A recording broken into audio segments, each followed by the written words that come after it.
Welcome to the Dark Star Adventure Cast, where the stars are cold, the void is endless, and danger lurks in every shadow.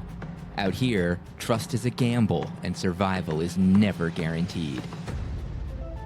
On tonight's Adventure Cast, Nexus took my entire family and whatever the fuck happened there, and I want revenge. I had a slap fight with him, and you just blew off his head. It's wonderful to meet you. So there I was, trapped behind the barrels. There were 6 guys fanning out to surround us. And I hold my fist up, and tattooed across my knuckles is B-R-I-K, Brick. Now let's make a deal. This is the Dark Star Adventure Cast.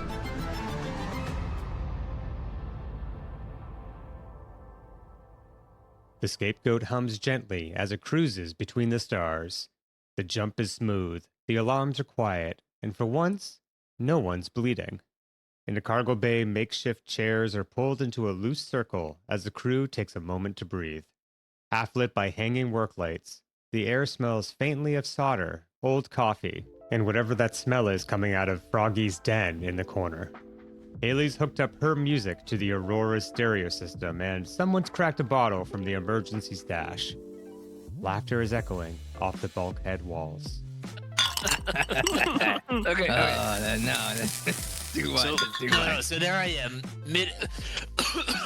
Here, hold on. Robert, hold this death stick for me. So there I am, mid-heist, right?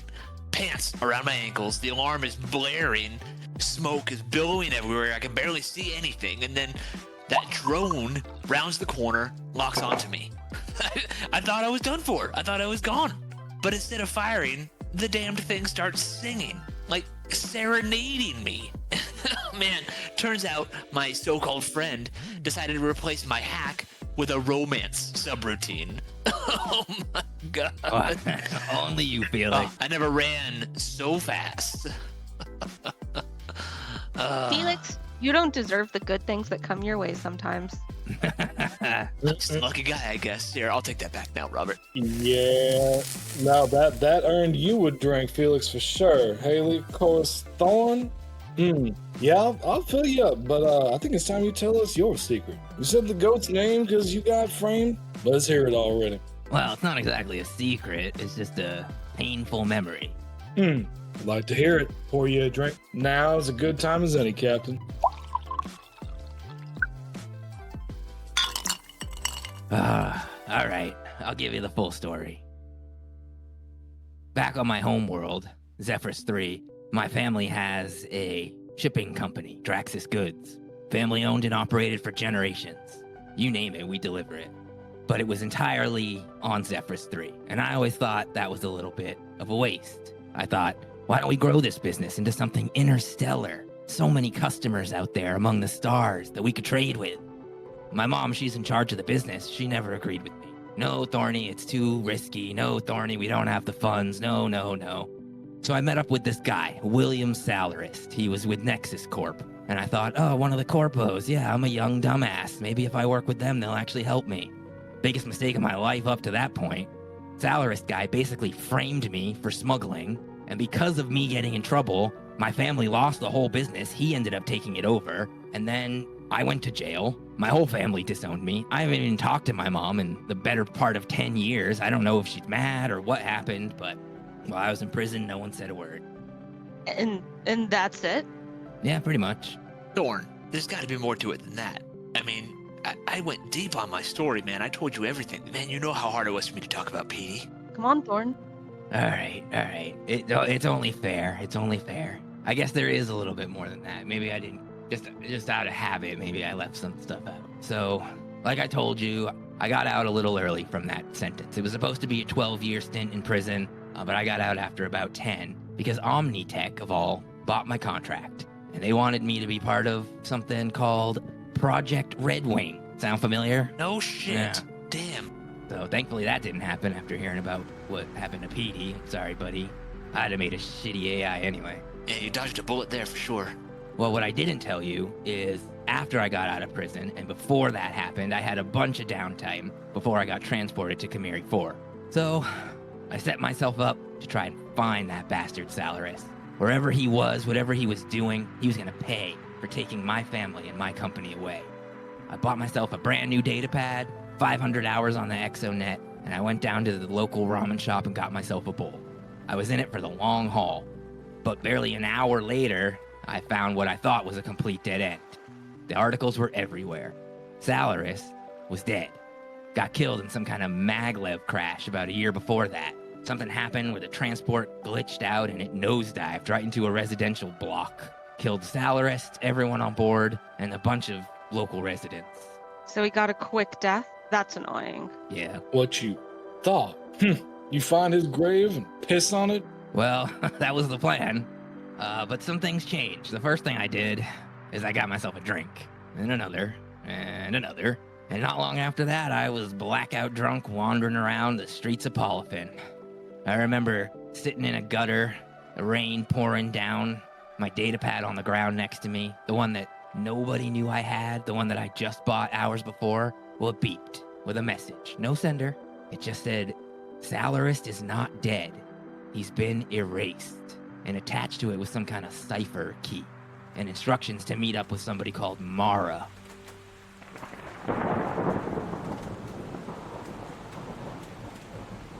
Seemed like it was always raining on Polyphon, which honestly I didn't mind. Rain slicks the metal walkways of Hakame Prefecture on Polyphon, pooling in the cracks of plasteel and rusted grates. Neon light spills from the entrance of Club Curvilux, blues, reds, purples, flickering through the alley like a broken memory. The bass thumps through the wall at your back, steady as a heartbeat. A nearby vent hisses steam, and the air smells like burnt synth oil and soy noodles. Thorne pulls out his new datapad and reads the message again for the 100th time this hour. Salarist lives. He's been erased.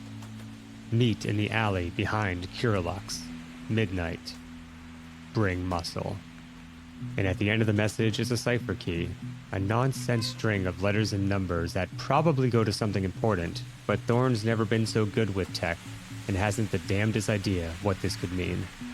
The muscle that Thorne has brought is his best and only friend, Kano Rix, a short and lean man with the sides of his head shaved and a tousled mess on top. He wears loose streetwear in earth tones covered in patches and the odd symbols of his Shintech faith. Thorne feels like he's been waiting all night when finally, from deep within the alley, two men step from the shadows. They approach cautiously, their hands visible at their sides. It might be them, Kay. And I start walking over. We've been waiting certainly long enough. How do you know it's them? Well, there's only one way to find out. I nod back at them. Did they at least give you a sign, something to initiate our clandestine meeting? Yeah, there was a secret handshake I'm supposed to do. No, they didn't give me anything. The men approach. Their hands are visible at their sides. I hold mine like half up, like obviously I'm not holding a weapon. I tried to initiate the secret handshake. The man that's slightly in front looks at your hand outstretched and kind of stares you down. What's your name?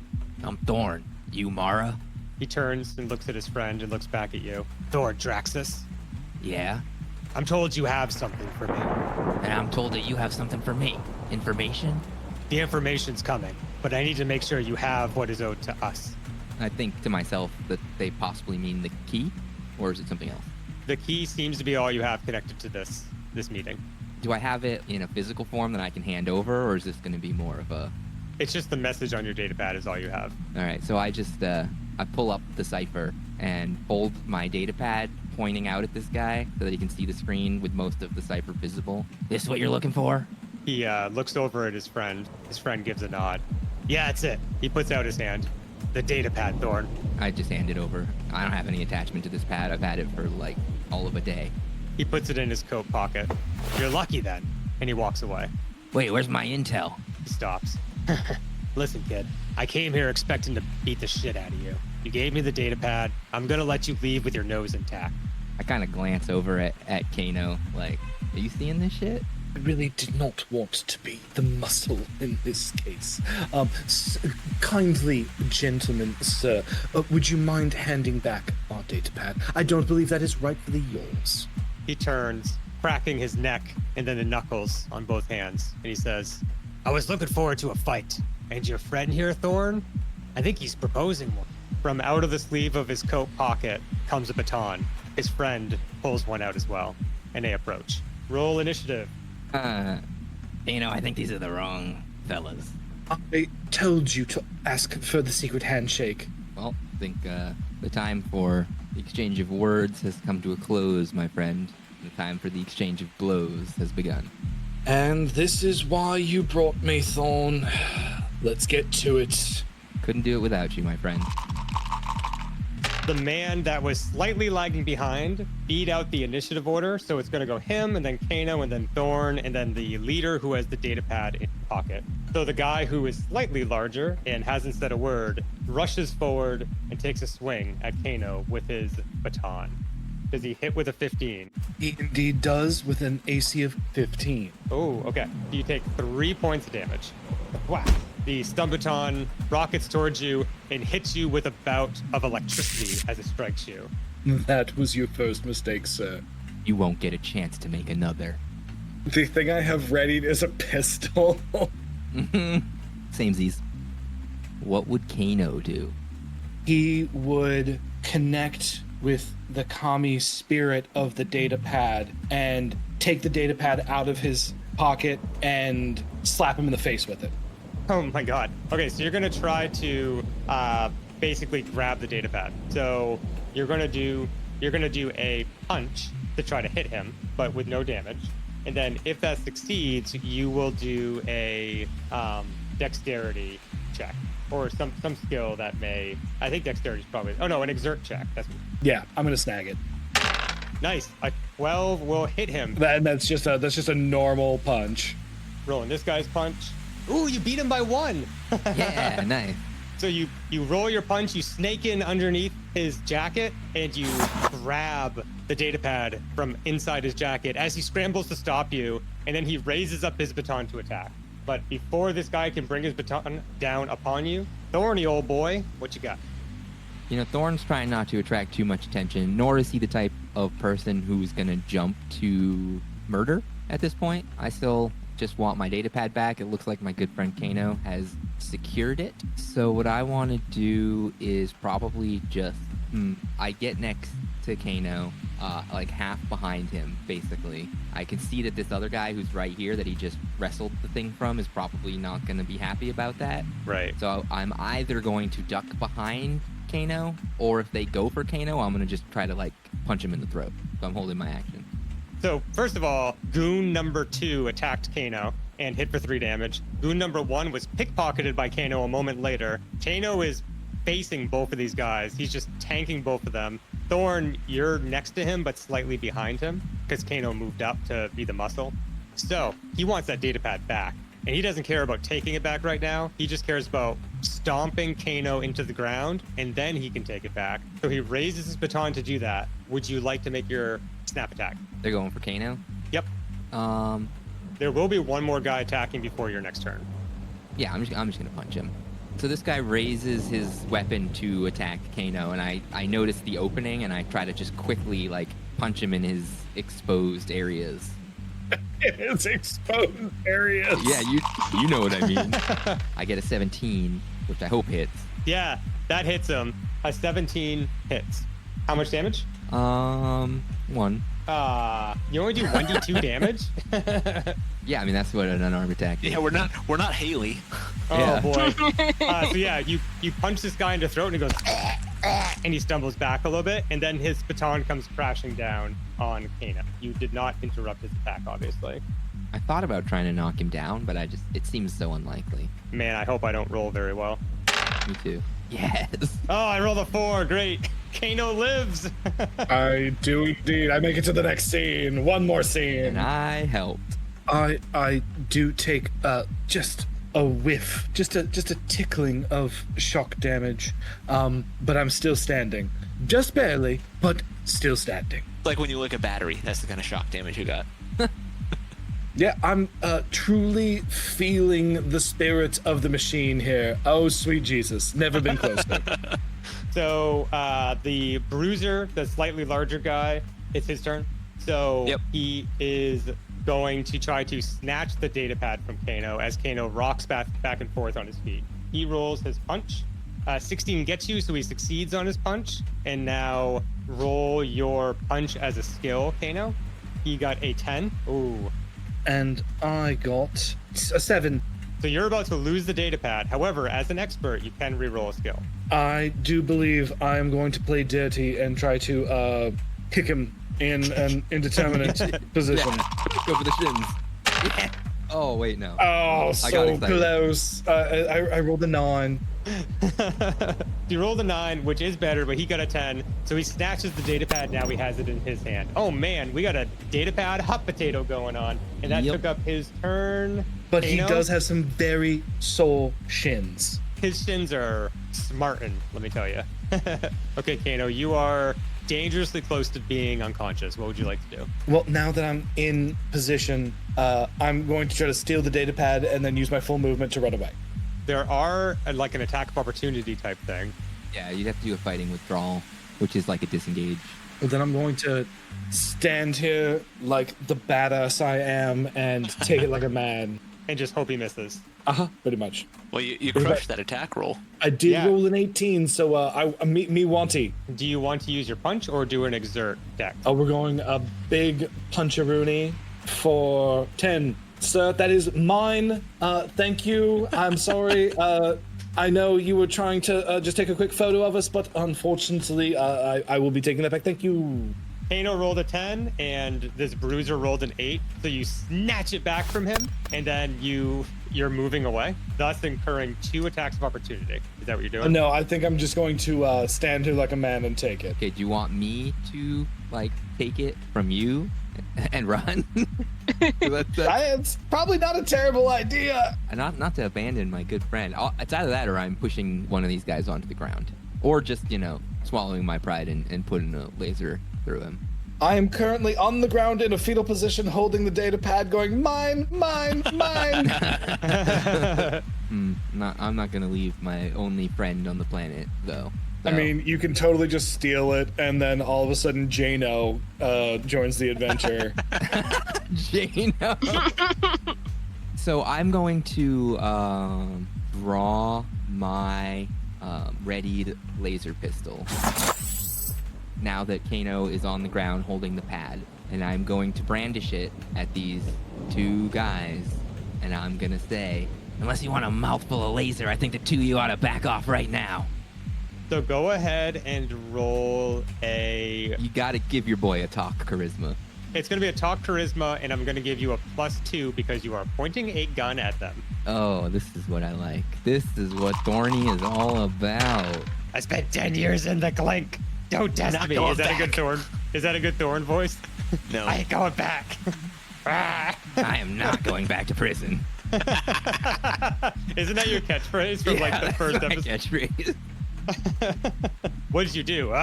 What didn't I do? Let me tell I you. am not going back to prison. Anyway, I got a 12 to Oh, my whoa, threatening chatter, whoa, which whoa, is pretty whoa. high. That's very high. That beats the threshold out of the water. Okay. So on the next guy's turn, the leader, he raises his baton, but he doesn't look scared. He looks like he understands that the tide has shifted, and that's just a part of being in the underworld. You are just gonna back away, and me and my buddy are gonna take my data pad and get out of here. He looks over at his friend and taps him with the baton, and the 2 of them back away slowly. As they're backing up, I still got the gun pointed at them, and I do not take my eyes off of them, but I reach down with my other hand and help Kano up to his feet. At that moment, the screech of air brakes slashes through the rain.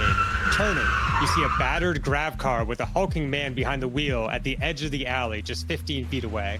You notice a woman, barely visible behind him in the passenger seat. They are polar opposites. She is tough and wiry, with black hair shoved under her hat, and he is a tall, blonde, broad-shouldered man covered in tattoos. Thorne Draxus, get in the car. I look back confused. I look at the 2 guys confused, and I help Kano the rest of the way up, and I just start backing towards the car, hoping that the second time someone in this alley knew my name, that it was the right one. The guys keep their hands up, and then as you reach the car, one of the guys starts reaching towards his coat pocket.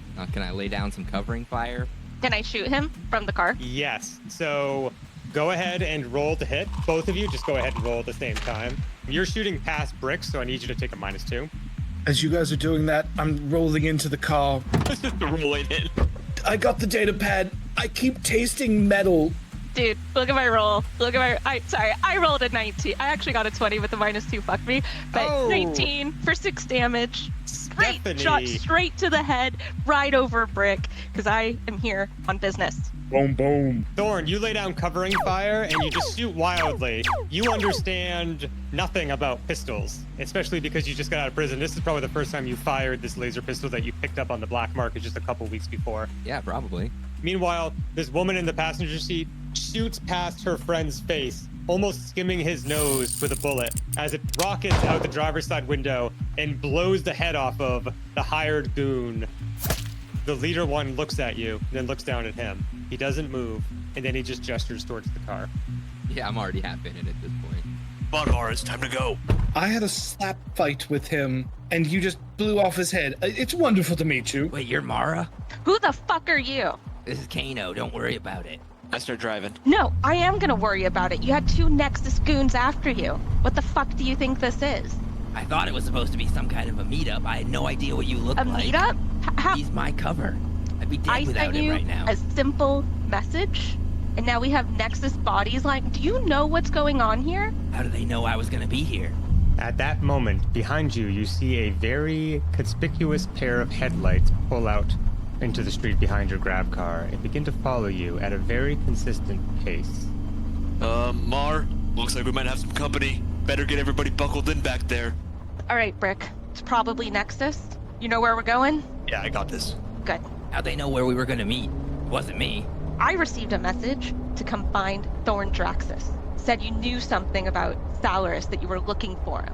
It's true, but I also received a message to meet someone called Mara, and that I should bring muscle. And I gesture at Kano, who's innocent in all of this.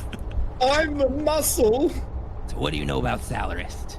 Salaris was... At that moment, the car zooms forward and taps the back of your bumper, almost making you spin out, Brick.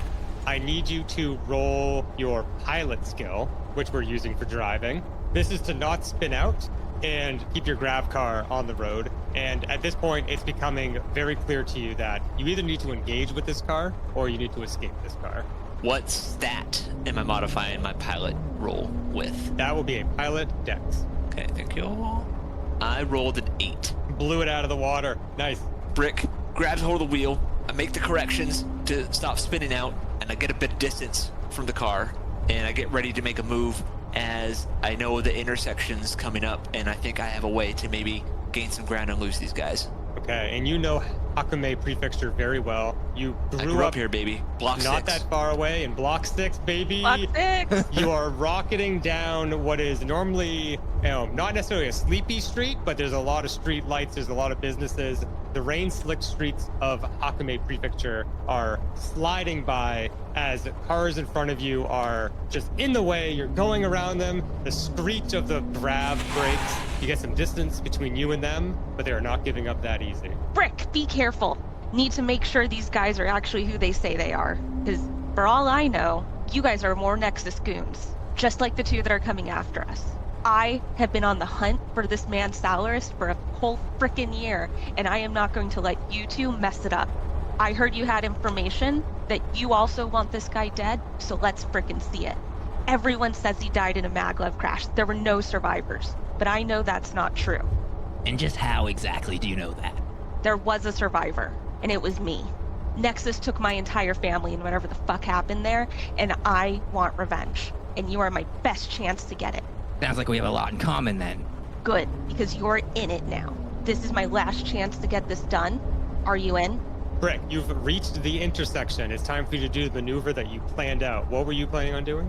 All right, so I'm going to quickly navigate as there's a couple cars stopped in front of me, the light ahead, I'm going to switch into the oncoming lane, maneuver around a car, try to get a big truck I see coming in between me and the guys behind me, and take a sharp corner, try to move them in a little kerfuffle in the intersection.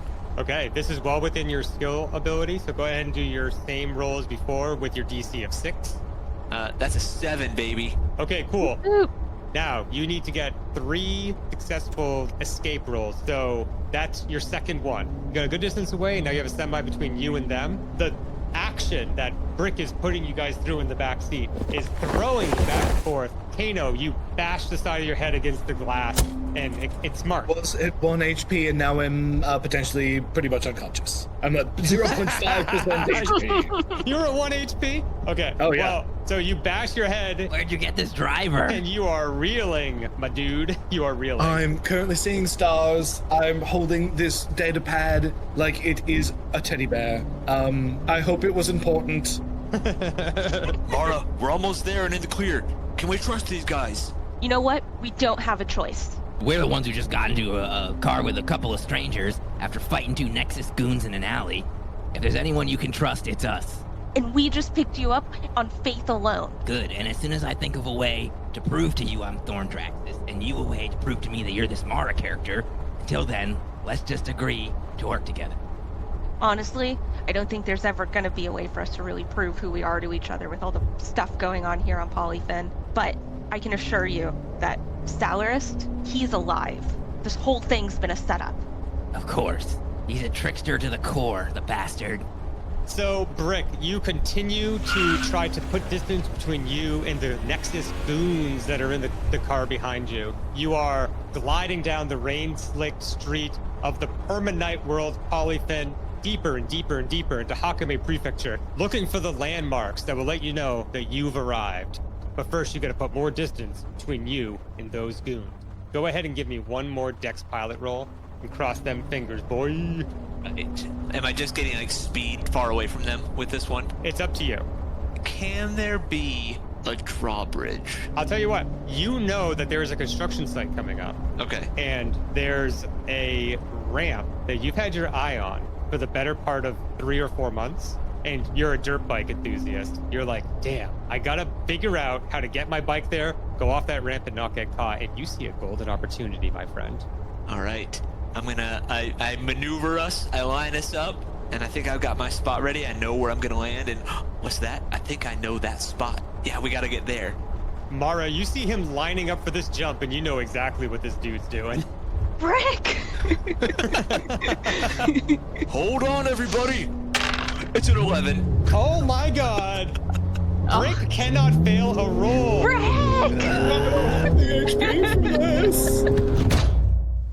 As you rocket off of the jump, up a whole story into the second level of a car garage. The crab car's brakes screech, gripping onto the thick atmo of Polyphen and into the darkness of the not quite fully constructed car park. Brick quickly cycles his way down to the bottom and out the opposite side entrance and into an alleyway. Park the car. Jeez, where'd this guy learn to drive? An airport? Listen, we walk from here. Everybody out. Just as well, I'd like to get out of this car with the little bit of lunch I have left. Where are we going? I know a guy. You know a guy. Great. I know a guy. Meanwhile, you hear Kano groan from the back, barely hanging on to consciousness. Yeah, I start snapping my fingers in Kano's face. Kay, come on, man. We're gonna get you some help. You have to carry him, though. See the spirits. I wouldn't have it any other way. I do love being carried. And I, help you out of the car. Thank you, Thorne. And I take the pad from you and I stash it so that you're not holding on to it in your stupor. No offense. So before we walk away and head out towards Mara's guy, Brick puts his hand on Thorne's shoulder, looks down at him, puts his fist in his face. Listen, if you're not who you say you are, if you get her in trouble, if she gets hurt because of you, then you're gonna catch a brick to the face. And I hold my fist up, and tattooed across my knuckles is B-R-I-K. Then we walk off. Amazing. You follow Mara deep into Polyphen's underground, through service tunnels and forgotten corridors. The air grows stale and heavy with ozone. You're sifting through ancient mud, dirt. The number of unhoused peoples increase. You hear sirens, ever more distant. Even the coppers don't want to come into this area. Eventually, she leads you to a rusted door marked with a faded red cross. She knocks twice. A moment later, the door slides open. Apparently, it opened on its own accord, though, because there's no one on the other side. Mara walks in without a care. She doesn't even check the corners, although Brick does, but you do get the sense that he's been here before. Inside, the clinic is cramped and cluttered with cybernetic parts and flickering monitors. Surgical arms hang overhead like dormant insects. This is Dr. Styles' place, an old Ripper doc who's patched up more ghosts than people remember. Dr. Style is near the insect-like machinery. He's tall and wiry. He seems to be one with the machines in his environment, just another arm on the great apparatus that is over the recumbent bed that is in the middle of the room. He has skin the color of old brass and a lattice of fine circuitry tattooed across his scalp. His eyes are mismatched. One is cloudy and original, and the other a bright red implant that whirs softly when it focuses. He laughs. Mara, and Brick, of course. Welcome back, my old friends. Come in, of course, come in. And who do you have here? Who have you brought to old Dr. Style today? I finally have a lead, Doc. Oh, to that Savaro guy? Stellarist. Oh, Stellarist. No, yep, sure. Have someone who can help us. He puts his hands on your shoulders and he leads you in, Mara. Come, sit. And he leads you to the bed. Might as well check your implants while you're here. He sees Kano and he says, "Oh, whoa, what happened to you, young man?" Yeah, I got Kano like on my shoulder. Like, Kano, your arm is like around my shoulder and I'm holding some of your weight. I took one or two stun batons to the old noggin and, well, could certainly use a little bit of a checkup, if you will. And I see you have quite a few parts here. Do you also speak to the spirits of the machine? The spirits of the... Oh. Shintech? Of course. And you? No, but much respect. The Shintechs have come in from time to time, and of course I've been to the temple. Some of my best clients. Yes, wow. Well, I'm sorry, Mara. And he kind of removes you from the bed. You, come here. You're more in trouble than young Mara here. I can run your diagnostics after, young lady. Please, lie down, my good friend. I will just kind of pass out over here. I had a bit of a bumpy ride over. You lay down and almost immediately fall into unconsciousness, feeling the soft, warm embrace of technology pulsing all around you. You feel, finally, for the first time in an hour, safe. Take good care of him, Doc. He's the only person on this planet I feel like I can actually trust. For as dirty and dingy as everything is in here, the actual medical equipment is squeaky clean. And he pats one of the insectoid arms that's hanging above the bed and he says, "Believe it or not, even down here in the underbelly of Polyphen, I've managed to scrounge up some of the most advanced medical technology this side of the system. He'll be just fine. He'll be back on his feet in just an hour or two. He'll be on the mend for the better part of a month, but he'll be operable. He'll be in a bit of pain. He'll be stiff, but you'll have him back." I pat him on his unconscious shoulder. He goes over and he programs a couple things, and the arms whir to life, beginning to ease the bruises across his scalp and shoulder and stitch up a single laceration that is across his brow. 2 electrodes come down and connect to his temple and begin to gently electroshock him. And as a bonus, 2 robotic hands come up out of the end of the bed and begin to massage his feet. When you look kind of oddly at that, the good Dr. Style says, "Hey, a lot can happen through the feet. A lot of pressure points, a lot of nerve endings. It's all very scientific, but it's going to help with his recovery." Oh, he's a pervert. Got it. Hey. I only take pictures of the feet if they allow me to. Everything's on the up and up in this black market biomod center, okay? And on that note, are we looking? Not today, Doc. Well, if you ever know anyone that wants illicit black market biomods, if they want to become more machine than man, send them on down to old Dr. I Style. can't think of anybody I know who wants that. Especially you, he points at Thorne. If you ever know anyone. I'm sure I will never meet anyone who wants a bionic eye or a robot body. Back on the scapegoat, Thorne has just told that part of the story. Thorne, You gave the guy feet pics? I didn't give him feet pics. Thorne, you've known about a biomod specialist this whole time. You never told me? Like, fucking hell, man. You have ugly feet, Felix. Sort of discount, Felix. Haley, I have robot feet. Okay. Listen, I know that you're really interested in all this body modification stuff, but let me finish the story before you jump to conclusions. Fine. All right. Anyway, like I was trying to say, we're at the docks place, and Mara's in the middle of explaining what we're even doing there. After a year of chasing shadows, I found a lead. All the Nexus Corp communications pass through automated data relays, and each one holds a rolling 7-day cache before permanent deletion.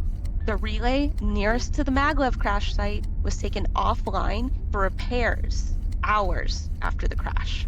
It never came back online. Its cache may still hold the command to the AI pilot, the orders, whatever, from the Nexus executives, and if Salaris' death was staged, the evidence is gonna be there. But that cache can't be accessed by any normal means. We have to go to that relay, and we have to take it in person. So then what do you need me for? I was told that you had a cipher. Wait, this cipher? And I pull out the datapad and flash it. So you're telling me you didn't send me this message? You didn't send me this message saying to look for you, that you had some information for me that would help me? I never even knew who you were until I got this message saying that I should look for you. Doc Style comes forward. Can I see that? And he puts his hand out for the datapad. I reluctantly start to hand it to him because the last person who said that then tried to murder my good friend, but I do give it to him. To be fair, the last guy that said that tried to walk away. And then you were like, hey, wait a minute. Yeah, but then what happened? He tried to murder your friend. Are you on the side of Nexus? Me? No. Are you a Nexus goon? Me?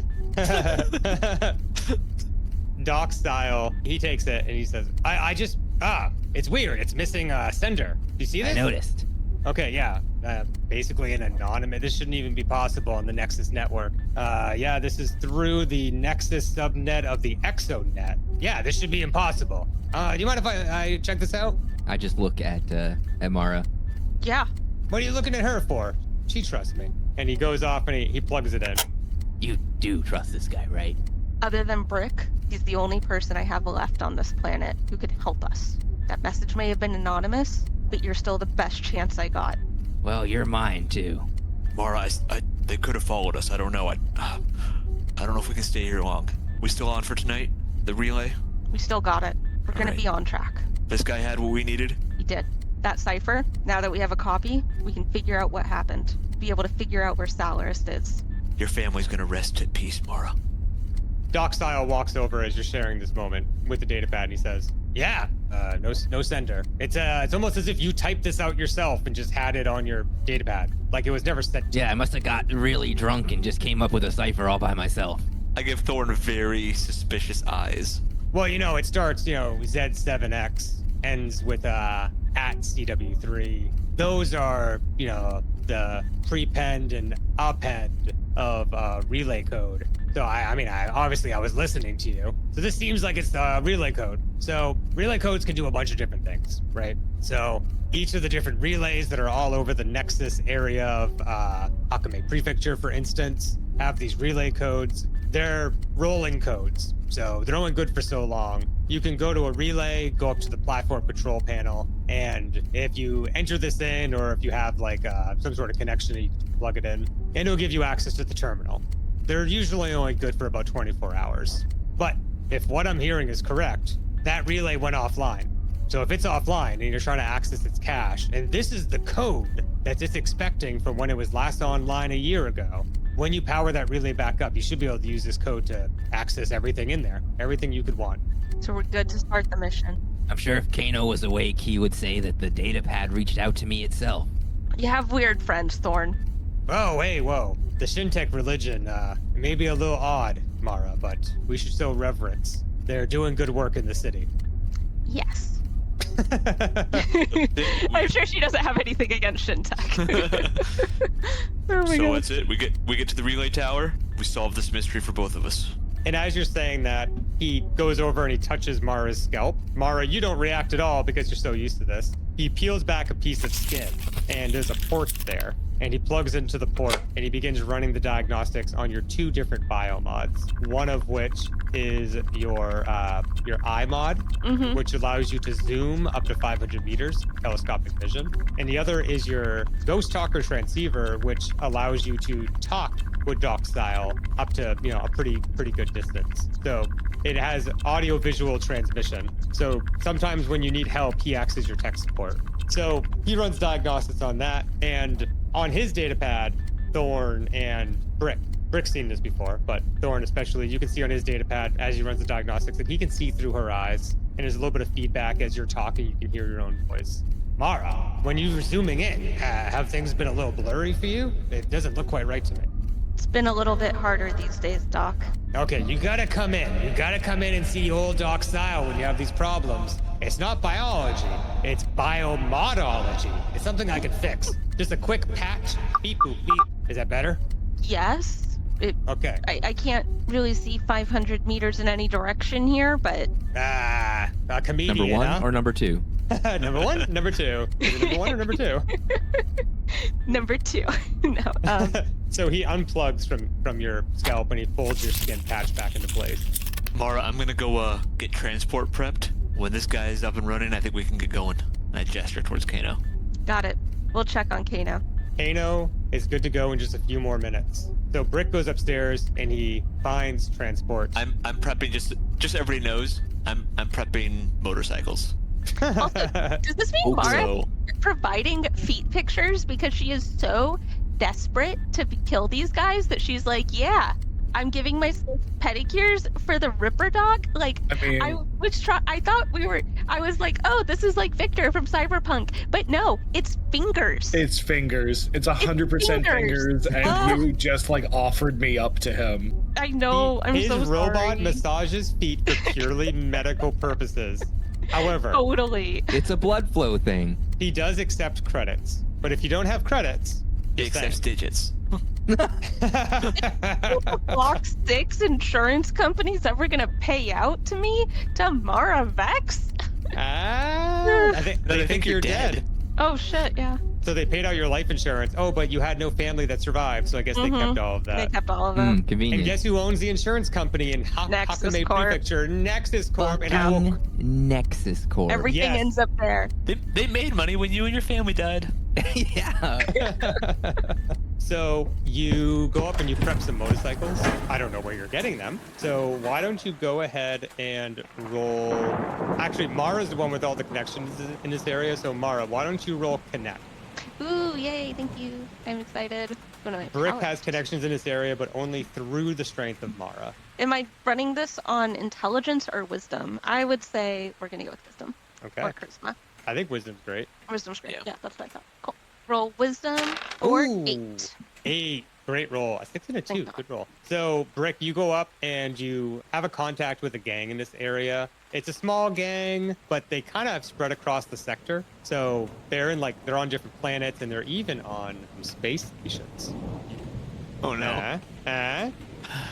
So anyway, you get some motorcycles from this unnamed gang. Yeah. Rat Do the motorcycles all have like insignias. a rat motif? Yeah, there's a rat motif, and they have Yeah. like little fangs. They do have fangs, or do they have mohawks? Oh, they have fangs. Okay. No, they're neon lames. More like lame. More like lame. They're neon lanes. Neon lanes. Get outta here. Neon lanes. Glad I thought of Glad I it. thought of it. So you ascertain some kind of shitty grav bikes from them, but at least they don't have wheels. They're a step up. And Kano, you are back on your feet. You are stiff. You are in pain, but you have full capability of your body thanks to the advanced technology that Doc Style had access to. So you are back to your maximum hit points of 6. And you don't have to limp, but you feel like you want to limp. So you limp upstairs with your 2 friends, and everyone gets on their own motorcycle. Something's just feeling a little off about my feet. I just can't quite place it. Your feet feel great and violated at the same time. So you all get up, and there are 4 motorcycles waiting. You each get on your own motorcycle, and led by Brick, you make your way off to the broken relay on the north side of the prefecture.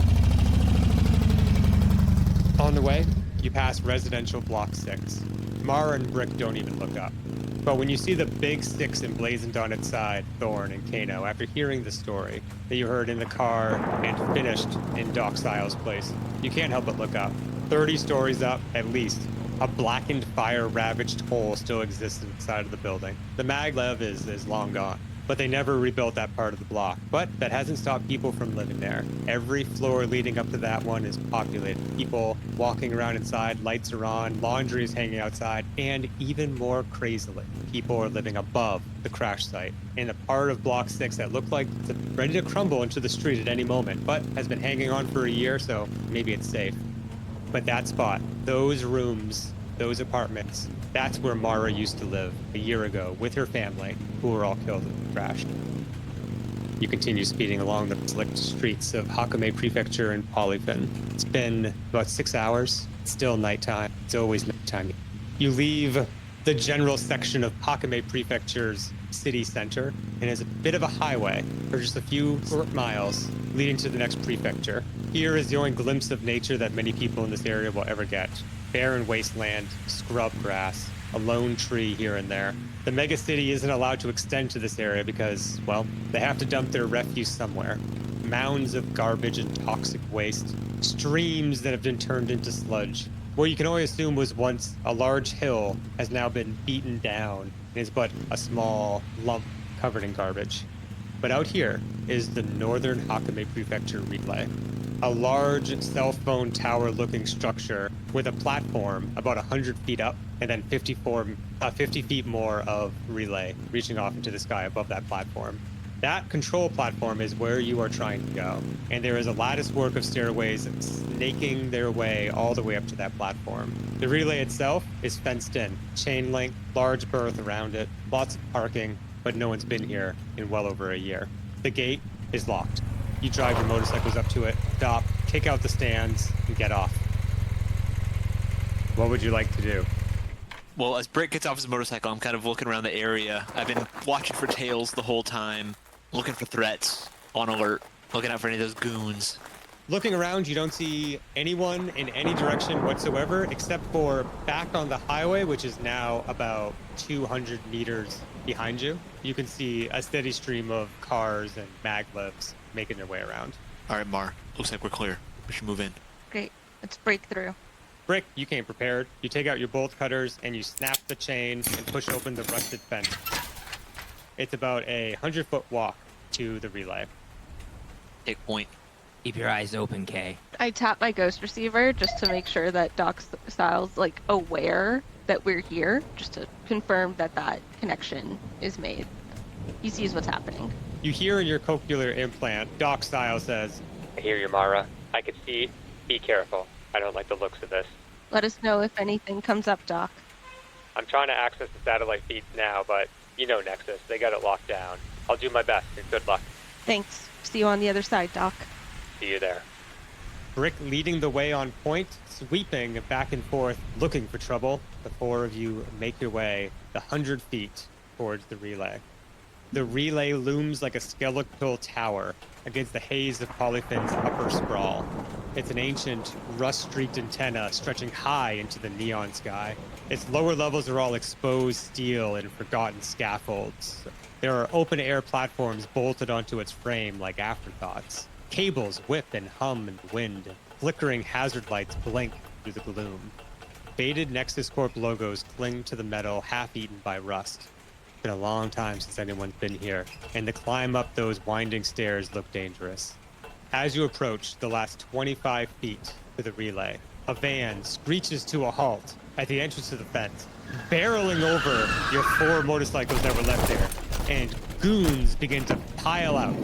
They take cover along the side of the fence. You see them whip out their guns. They search through the gloom for you. They haven't spotted you just yet, and they're pretty hard to see themselves, but it's only a matter of time. I gesture to everybody, take cover, get down. I run behind some detritus. Yeah, there's a couple barrels near you. You take cover. Yeah. I'm imagining myself like spider crawling with like my laser pistol behind a barrel. Yeah, that's true. I got to take my pistol out too. So I guess you guys have to decide what you're doing. You're currently taking cover. Are you trying to sprint up the stairs? Because these guys are here. They obviously know that you're here. What would you like to do? Are you going to stand and fight, or are you going to flee? How many of them are there? You can see at least 4, 2 on each side of the fence, but you don't know how many may have piled off the other sliding door on the other side of the van that just pulled up. If I know anything about Nexus goons, they're like cockroaches. It's the ones you can't see you got to worry about. We got to get inside and activate this relay. We have the element of surprise now. I say we take them out, we get up that tower, get what we need, and then get the hell out of here before reinforcements show up. We're not turning around now. Brick's right. I pull out my laser pistol. If we try to go up the tower, they'll see us for sure. Let's take a couple of them out. Okay, sounds like you're standing and fighting. Everyone roll initiative. There are 4 Nexus goons that are visible, so I'm going to roll initiative for 4 of them, but that doesn't mean there's only 4. It does. You can't lie to us. It's against the rules. Yeah. Wait, show me the rule. Show me the rule that says I can't lie to you. I wrote it in Sharpie in the back of my book. Show me the rule. You can't legally add enemies to the combat. Okay, with a roll of 8, Brick's gonna go, and then Mara, Thorne, one of the Nexus guards, Kano, and 3 more Nexus goons, and then maybe more. So Brick, currently it's your turn. The Nexus goons don't seem to have noticed you. But they do also obviously know that you are here. Otherwise, they would have not shown up at all. They are cautiously moving through the fence towards you. So I'm kind of crouched behind a barrel, and I'm going to kind of line up a shot with the Nexus goon that's kind of like center left, moving up. And I wait till I get a good bead on him, and then I open fire with my light pistol. Ooh, okay. The guns are coming out. Yep. Yeah. I got a nat 1 there. However, I am a warrior, and I want to hit that first guy, so I'm going to turn that into a hit. Ooh, nice. I love when people use their rerolls. I am a warrior. And I'm gonna do 3 damage. So as he moves up, I line up and I let loose a few shots, and I seem to make contact. He takes one to the chest and falls down to a knee. You imagine that he grunts, but he's too far away for you to hear. The 3 guys around him see him and begin to fan out a bit more. They do not seem overly concerned about their downed compatriot. Mara. Mara is going to try and take a shot, no, she's not going to try. She is going to feel inspired by that crazy headshot she got earlier in the evening, Ooh. despite apparently needing a diagnostic on her eye mod, but, you know, she's just that skilled, and she's gonna shoot at one of the Nexus goons, whomever is closest to her. Ugh, there's a 5 hit. 5 does not hit. So I watch as my little laser pings off of just a random piece of debris, hide back behind my cover. Aura, stay down. I've got this. Thorne Draxus. I'm hiding behind the barrels nearby where Brick is, and I've got my laser pistol ready. I'm not super good with guns, and last time I tried to fire this thing while we were making a quick escape, the recoil almost launched the thing out of my hand. But I'm going to do my best to try and lay down some covering fire. And so I'm just firing my laser pistol off at these dudes, and I see Brick gets a hit on one, and the guy's like clutching his wound, and so I take aim at him specifically, and I try to put a laser. Go for Oh, shit. wounded. Yeah, try to finish him off, with That a guy laser looks shot. like he's out of the fight. Might as well murder him. He's not moving as much, so That's true. finish him off. Thorne's always looking for dudes to finish off. Always. Oh, God. Wow. Thorne in his flat. So I feel like Thorne is telling the story and he's embellishing. And he's like, and So yeah, there I was, trapped behind the barrels. There were 6 guys fanning out to surround us. I took aim with my laser pistol. I saw a guy, our eyes locked. He pulled out his gun, ready to fire on me, but I was quicker. I drew it from its holster, and in one swoop, I blasted him right between the eyes. I got it caught off in the distance through the hole in his head as he fell to the ground. Jesus. Yeah, and he's dead. So for listeners at home, that was an 18 hit with 6 damage. Insane. In real life, in what really happened, a year ago, was Thorne was hiding behind the barrel, completely hidden, just firing backwards over his head, going, "Ah!" I just had like one eye closed and one eye kind of open, just like Yeah. spray and pray. And then you're on the scapegoat with me like, sir, I was. 4 predators surrounding me. I'm Yeah, covered in mud, a Bowie knife to my name, and no pants. None of us believe him. We're just sitting there shaking our heads. I was the only one left.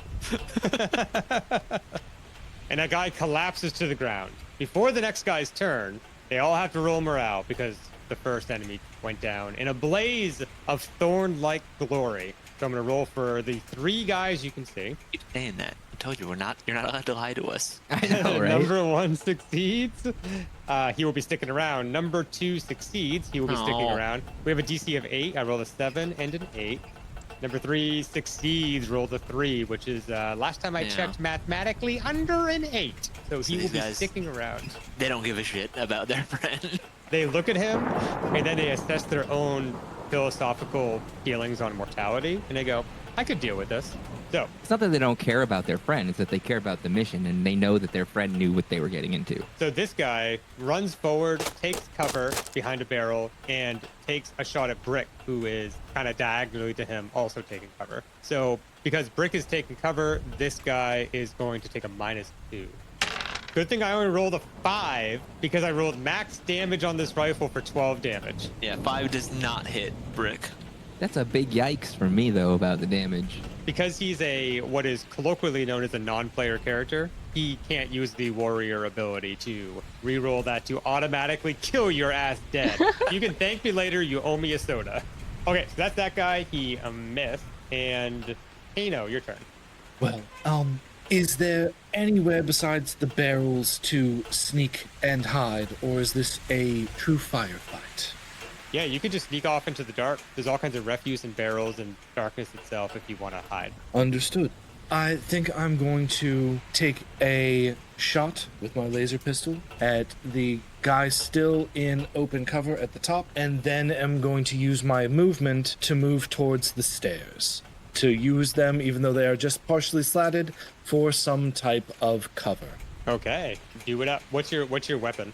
A laser pistol. Ooh. So we have a good variety here. We have 2 laser pistols and 2 old world style gunpowder pistols. For a 15 for 5 damage. Oh, 15 hits. And which guy were you hitting? The guy that moved up, or one of the 2 that stayed back? Most north, the guy that has not taken cover yet. Okay, 15 hits, 5 damage, instantly splatters this guy's brains all over the chain link fence behind him. Nice. I mean, you're playing not Robert Ross, and you're still exploding heads left and right. He can't help it. It's in his nature. What I do? Okay, assistant GM, do they have to roll morale or no? If they're at half of their total forces, but we can only see 2, I don't know if that means there's more or not. I am going to do secret GM rolls in Foundry. Great. Secret Awesome. GM rolls. Now you don't know if I'm rolling or not. Secret GM rolls. And that's what we call social engineering. I will not call it that. I You feel will call it that, manipulated. or your character will not survive. And that's what you call social engineering. Damn it, don't social engineer me. I'm social engineering you. God damn it. Okay, so I may or may not have made a morale check. And Nexus Guard is Nexus next. So Nexus guard. I don't improve my jokes, please. And he's going Glad to I take... thought of it. Glad I thought of it. Classic Box. We need to bring Box back. He's stuck on Chimera 4. You guys gotta swing down and switch out Froggy for him or something. It's nice that we didn't kill him, though, because that means he's out there. He might have been in one of those fighters that you guys fought. That's true. Yeah, but we failed to destroy any of them. That's true. He's alive either way. So this Nexus Guard is Nexus. Glad I thought of it. And he is going to fire upon thee. He is going to... Yeah, he moves up and he gets behind a barrel on the opposite side of his friend, who is also hiding behind a barrel. And he throws out a cylindrical object. It doesn't land exactly where he wanted. It lands about 10 feet behind the 4 of you. So between the three of you and the stairs, where Kano is currently hiding behind the stairs, a cylindrical object hits the ground and, with a hiss, pops open, and a huge geyser of smoke exudes from it, clouding the area around it in thick, flowing smoke. Kano, you are just barely outside of the smoke on your side of it, and the three of you are just outside of the smoke on your side of it. Obviously, he was trying to lay down a smoke grenade, but sort of failed. And now Kano's in like super cover. Yeah, now Kano can just like walk away. You wanted stealth, you got it. That was my goal. Perfect. Love it. As the round ends, you hear the telltale thwop, thwop, thwop, thwop, thwop of a dual rotor skimmer Nexus made coming out from the city and flying low over the relay tower. This is essentially a dual bladed helicopter with hover maglev capabilities. It's incredibly mobile. It can fly in any direction, hover instantly. It can like land incredibly quickly. It can rise into the sky faster than you can blink. It's a VTOL. What's a VTOL? Yeah, what you just said. It's, again, a Nexus vertical- skimmer. Vertical takeoff and landing. No. Or vertical- If it's purely horizontal in nature. Everything it does is diagonal. Like, okay, hold on, wait a minute, hold on. If it was anything, it'd be a bishop, not a rook. Okay. So it diagonally moves in towards you. I just can't let Brian be right. And it goes, no. Yeah, it Zoidbergs towards you from the sky, and a giant spotlight, boom, crashes down on you, lighting the scene. The Nexus goons are still in darkness, but all four of you are now lit up like a Christmas tree out of a big 50-foot spotlight that's radiating down on you with 10,000 lumens of force. You are half blinded and extremely visible in an otherwise very dark landscape. And what's worse, you can no longer see the Nexus goons that you are fighting. You are completely light blind. I can't see a damn thing. Damn it, we're outmatched here. We still have to get up this tower. I know. I put my hand on Mara's shoulder as we're hunkered behind the barrels. Mara, we've come this far. You've come this far. You have to get this intel. Give me your gun. Give me any ammo you've got. I'll hold them off. You go get that information. No, Take these guys up there. You get that information. whoever's gonna go up that tower needs to have a safe way back down, and Thorne's the only one with the cipher. Me. He's gonna have to go up. I look over at Kano. We've done this a long time, and I'm exactly where I need to be. I wouldn't be here without you, bro. Take care of yourselves. I'll be back. And then I just like book it up the stairs while they cover me. Don't fuck it up. You owe me so many Loki Pawn cards. Oh, but, well, when he goes to go up the stairs, I motion for him to throw me his pistol. I'll just throw it at you, I guess. Thorne, you leave your three friends behind as you sprint up the rain-slicked stairs of the skeletal, defunct relay tower, floor after floor after floor, until you finally reach about 90, 100, 110 feet up, near the very top, the control platform. Below you, gunfire still rages between the two opposing forces. The skimmer circles overhead, lighting the fight like a play, keeping your friends blind as Nexus goons close in. You look out the street. There are 3 vans now. There is at least a dozen goons outside the fence. Half a dozen have made their way inside. And what's worse, some of the goons are setting up shields in the dirt, creating ways for their friends to get closer. Smoke grenades, flashbangs, covering fire. All of this against 3 tenacious, albeit, but overwhelmed people that are holding the line, all for you to come to the top of this tower. You duck into the control room, and you find yourself faced with a large control panel. There's a large power switch that turns a relay on, and there is a blank screen next to it. I activate the relay. The control panel swings to life with a beep and a cascade of lights. You hear a noise from behind you, and a voice. Thorne. Soft, familiar tone.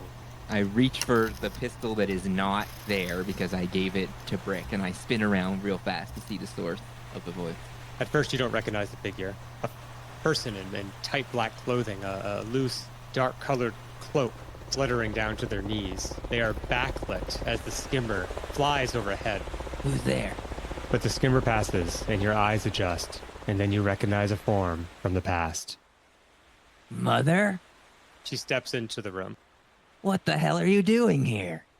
I sent you that message on your datapad. I'm sorry for all the cloak and dagger, but it's necessary. Mother, this is ridiculous. What do you mean you sent the message? What's going on? I sent you the message to meet Mara. I sent Mara the message to meet you. I orchestrated that entire encounter with the intention to bring you here at this time to avenge the family to reveal the truth of Solaris' fake death. And after 10 years, to speak with my little boy. It's been a long time. The whole time that I was in that prison, I never heard anything. I thought the entire family had abandoned me, that everyone just assumed I was guilty. They did abandon you. And it's my fault, your mother's fault. Thorne, I have so much I need to say to you and not much time to say it. Solaris is not the one who betrayed you. I am. Solaris was running a smuggling ring, and I knew that your involvement with him was dangerous. I know that your ambitions and your recklessness and your deals would cause our company great pain. You were an increasing risk. I looked at the sheets, I crunched the numbers, I saw the probabilities, and I knew that our corporation was not going to last with you at the helm, and I knew you were set to inherit it. You needed time to mature. You needed to listen to reason, but you refused. You made deal after deal, deals that collapsed, larger and larger money sinks. Bankruptcy wasn't on the brink, but it was on the horizon. I'd uncovered a lot of information about Solaris. I was going to expose him, get him out of our lives forever, and hopefully with that connection gone, you would simply come back into the fold. But then you started making deals with other people that were not Solaris, outside of his connections, and I knew that this web had grown too large, that you had bought into this idealized life of more and more money. The end goal was never more money, Thorne. We had enough. It was not worth risking everything. So I couldn't just take Solaris out of the picture. I had to remove you as well. I didn't know how long your sentence would be, but I implicated you in the smuggling ring alongside Solaris, knowing that both of you would go to jail. But I didn't expect Solaris to pin it on you. Thorny, I know I can't undo the last 10 years. I can't undo the damage that I've done to you. God knows I want to try. After you were gone, Solaris made his move. With the power of Nexus Corp, he was able to take over the company. 5 generations to lose in 10 years. And now, for those same 10 years, I have been working to reclaim it. But just after we lost the business, an assassin nearly killed me. I survived only by luck, and I've been on the run ever since. And after Solaris' supposed death, well, I knew something just wasn't quite adding up.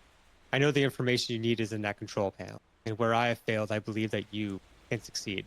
Thorny, this is only the beginning. Do you understand? Thorne is kind of completely dumbfounded right now to find that his own mother, the person that he respected the most in the world, is the one who set him up and got him imprisoned for 10 years. So he takes a few seconds to process that, and then remembers that this is also the woman not only that raised him, but that brought Drax's goods to where it was.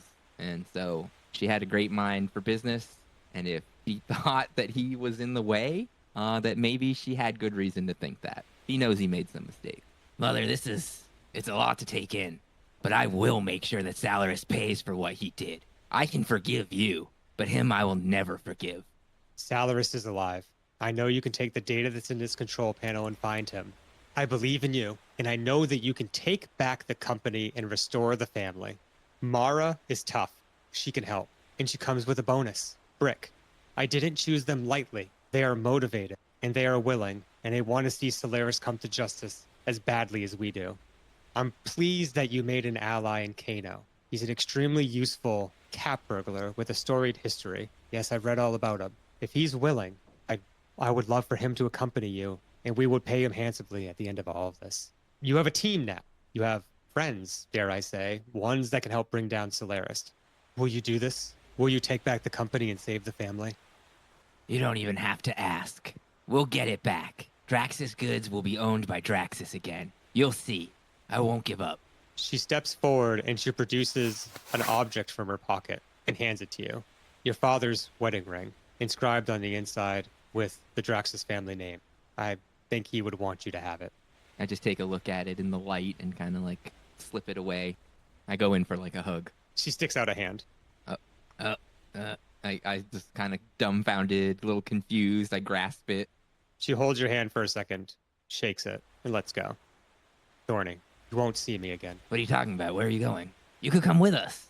She takes a step back, looks out the door, and peeks over the railing. The skimmer flies overhead. I better go. And with that, she turns, vanishing up the stairs to the top of the tower. Mother, wait! Come back! But she was gone.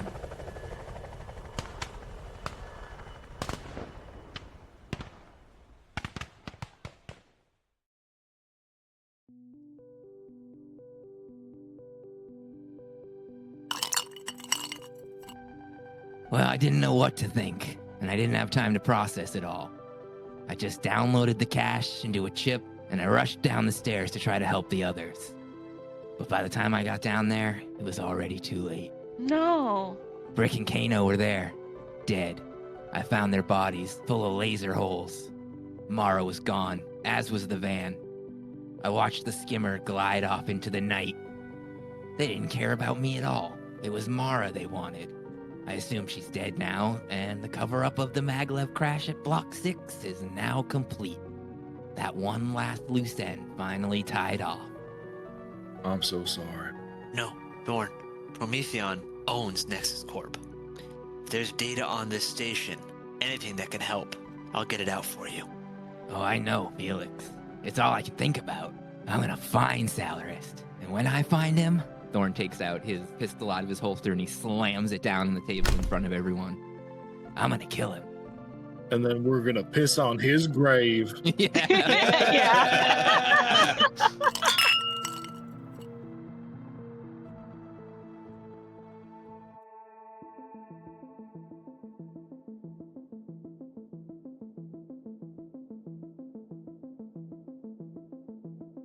Damn, I mean, I had family problems. Like, I know Thorne is cutthroat and ruthless. I've worked with him long enough. But to turn your own son in, to send your own son to prison? Damn, that is one cold-hearted mother. I guess I see why Thorne has so much trouble connecting with people. Poor guy. I'll help him find who he needs to find and kill who he needs to kill. He'll get back whatever kind of family he wants. But you know, I wonder if he still has the contact information for that Ripper dog. Sounds like he might have some useful techniques. I always thought Thorne wasn't the most open member of the crew, and honestly, I feel pretty bad that we sort of forced him to talk. I would have struggled to share a story anywhere near that. I hope we'll be able to make it up to him by wrecking Nexus Corp the next time we run into them, and, you know, with our luck so far, I'm sure it's gonna happen sooner rather than later.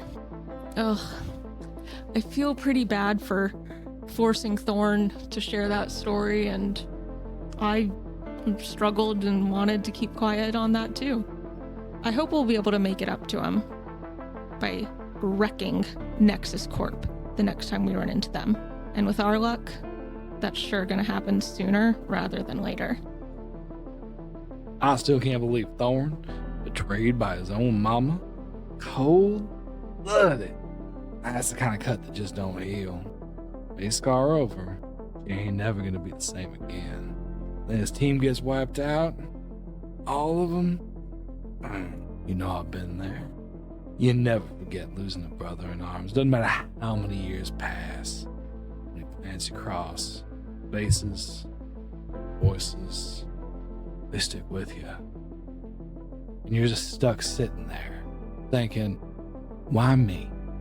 Why am I, of all of these men, I the one who survived? I've been there. I know that silence. Thorne, he's still standing. I don't know if that's strength or just stubborn survival. Maybe it's both. All I know is this crew's taking another hit. The storm I've been feeling, yeah, it's getting closer. Well, it's true. Framed by my own mother. What of Earth. I haven't thought about Kano and the others in a while. That man was a treasure. He deserved better. One minute I'm trying to focus on exposing Nexus, and the next I'm sailing through the void towards parts unknown. It's hard to keep everything together. But the more I think about it, I wonder about Mara's fate. That doctor, too. Maybe they're still hiding out on Polyphen after all. Still, Felix is right. If there's answers for me, I'll find them when we get to Prometheon. And what the fleck was Ma doing there on Polyphen anyway? She barely answered any of my questions and only presented me with new ones. What is she involved with now? Where did she end up? I just hope she's alright. Her and everyone back on Zephyrus. Please be alright, everyone.